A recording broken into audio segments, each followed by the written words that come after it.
UP board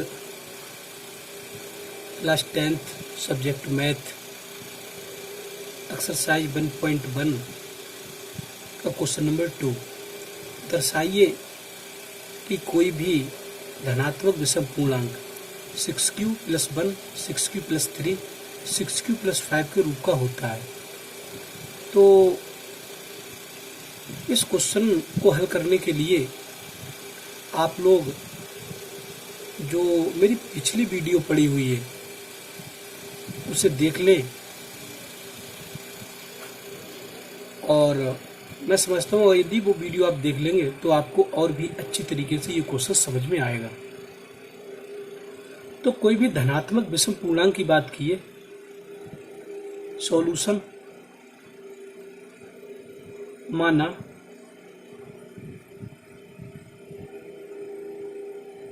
कोई धनात्मक पूर्णांक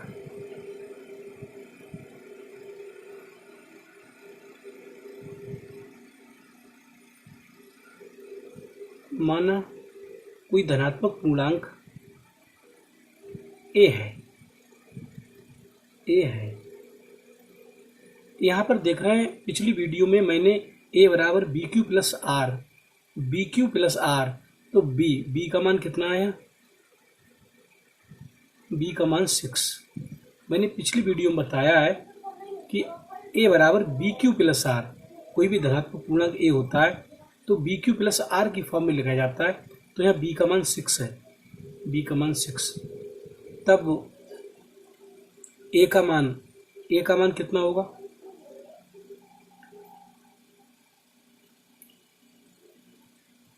तब यूक्लिड विभाजन प्रमेय का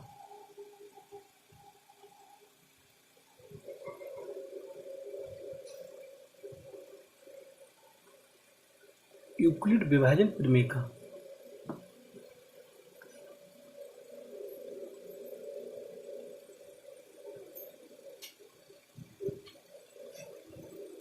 यूक्लिड विभाजन प्रमेय का क्या होती है, इसके बारे में मैंने लिखवाया है a बराबर BQ + R और R > b and greater and equal to 0। तो यहाँ से ये धनात्मक पूर्णांक a जो था वो b का मान 6 है, तो ऐसा लिखा जाएगा 6q + R और R का मान > b।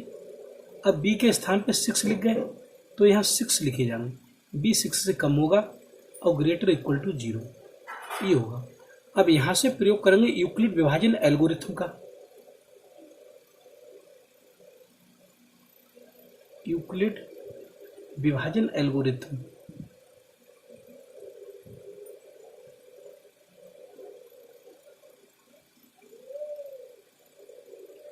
यूक्लिड विभाजन एल्गोरिथम क्या है, ये यूक्लिड विभाजन प्रमेय की चरणबद्ध प्रक्रिया है।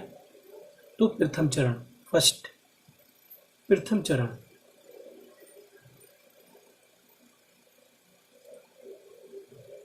चरण की बात करेंगे तो प्रथम चरण में कंडीशन a बराबर BQ + R, b का मान तो 6 है। अब r का मान 6 से कम है और 0 से शुरू है, तो r बराबर 0 रखेंगे। इसमें r बराबर 0 में r बराबर 0 से, तो r बराबर 0, तब ये धन पूर्णांक जो a होगा, a बराबर 6q + R के स्थान पे 0, r बराबर 0, तो ये 6q ही आ जाएगा। तो ये धन पूर्णांक 6q आया निकल गया।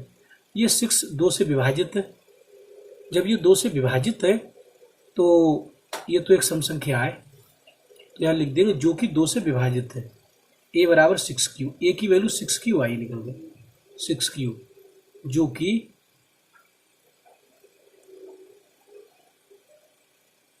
कि 2 से विभाजित है।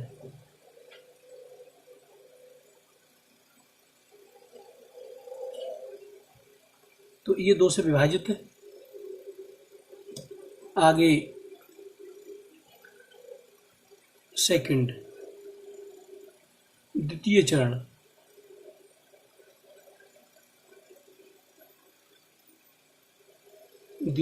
के लिए a बराबर 6q + R के लिए r का मान 0 तो ले लिया, अब r बराबर 1 के लिए, क्योंकि r का मान 6 से कम होगा, 5 तक होगा, r का मान 5 तक होगा तो 0 होगा, 1 2 3 4 5 तक होगा r का मान।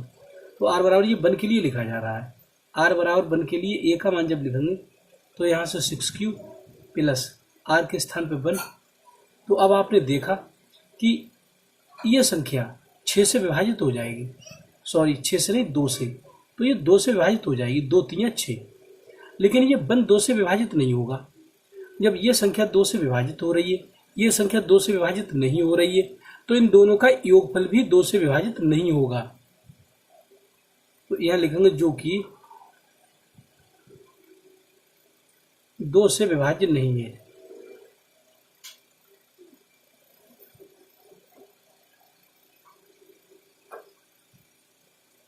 तो 2 से विभाजित नहीं है तो ये विषम पूर्णांक ही होगा, क्योंकि जो 2 से विभाजित नहीं होती है वही विषम पूर्णांक होते हैं, जो 2 से कट जाते हैं वो तो सम संख्याएं होती हैं। तो एक बार फिर समझा दूं मैं यहाँ से, ये संख्या 2 से कट रही है, 2 3 6, और ये संख्या 1 2 से नहीं कट रही है। ये एक संख्या 2 से कट रही है और एक नहीं कट रही है, तो इनका जोड़ भी 2 से नहीं कटेगा। इसके लिए ऊपर समझा दूं, यहाँ ध्यान दें। जैसे एक संख्या 2 से कट रही है, 4 है, 4 2 से कट रहे हैं 4, और एक संख्या 3 है, ये 2 से नहीं कट रही है, तो इनका योगफल देखें 4 और 3 7, 7 इनका योगफल, तो ये भी 2 से नहीं कटेगा। तो कहने का मतलब है एक संख्या 2 से कट रही है, एक संख्या 2 से नहीं कट रही है, तो उसका योगफल जैसे ये निकल गया, ये भी 2 से नहीं कटेगा। इसी के लिए बताया था यहाँ ये 2 से कट रहा है 6, ये 1 नहीं कटेगा 2 से, तो इसका योगफल भी 2 से नहीं कटेगा। तो वही लिखा है मैंने यहाँ पर कि जो कि 2 से विभाजित नहीं है। थर्ड में तृतीय चरण,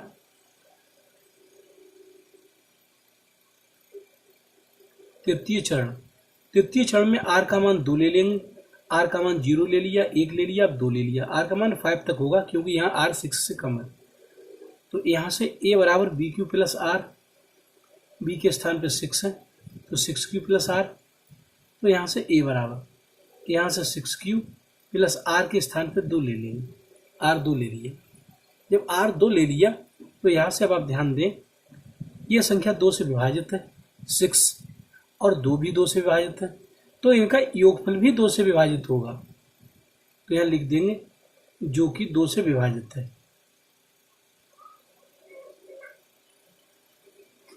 जो कि 2 से विभाजित है।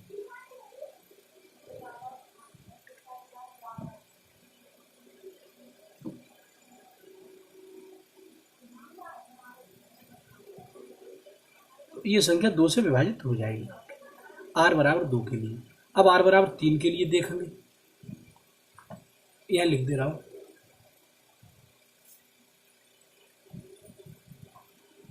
ये आएगा चतुर्थ चरण।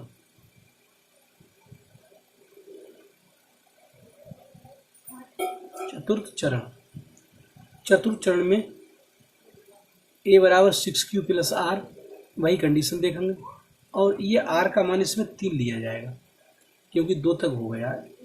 तो ये a बराबर आपको मिलेगा 6q प्लस r के स्थान पे 3। तो हमने देखा ये 6q 2 से विभाजित है, 3 2 से विभाजित नहीं है, तो ये जब 2 से विभाजित है, ये 2 से विभाजित नहीं है, तो इनका योगफल भी 2 से विभाजित नहीं होगा, मैंने अभी पिछले बताया था। तो यहाँ लिख देंगे जो कि 2 से विभाजित नहीं है, जो कि 2 से विभाजित नहीं है। जब ये 2 से विभाजित नहीं है तो ये विषम पूर्णांक होगा, 2 से विभाजित नहीं है। तो आगे ये आपका पंचम चरण है।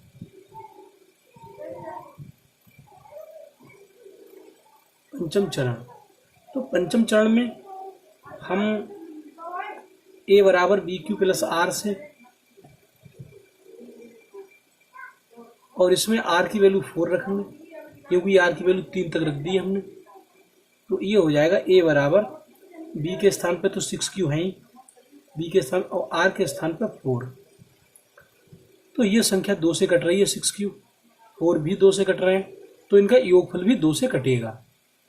या लिखेंगे जो कि 2 से विभाज्य है।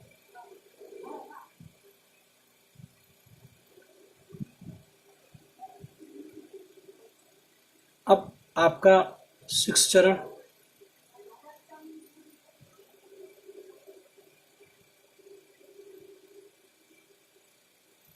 छवा चरण,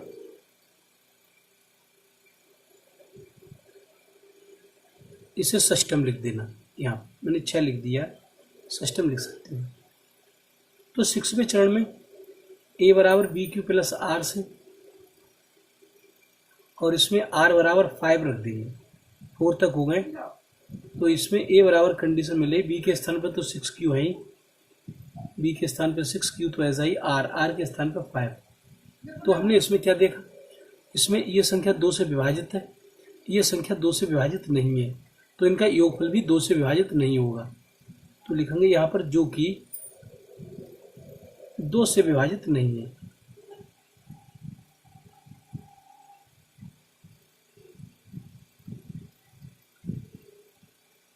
दो से विभाजित नहीं है। तो जब 2 से विभाजित नहीं है तो ये तो विषम पूर्णांक होगा, क्यों कि सम पूर्णांक तो 2 से कट जाते हैं, जो 2 से नहीं कटते हैं वो विषम पूर्णांक ही होते हैं। तो यहाँ लिख देंगे अतः विषम पूर्णांक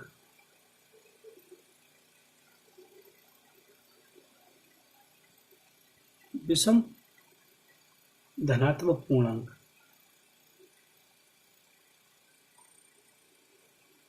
विषम धनात्मक पूर्णांक कौन कौन से होंगे, इस साइड में जो 2 से नहीं कट रहे थे।